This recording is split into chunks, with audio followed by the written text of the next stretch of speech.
महिनावारी एउटा प्राकृतिक प्रक्रिया हो।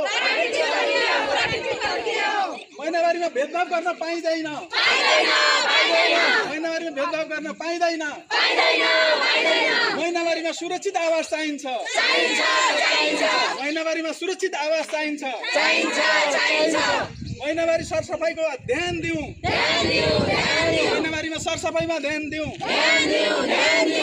किशोरी स्वास्थ्य समाजको मुख्य आधार हो।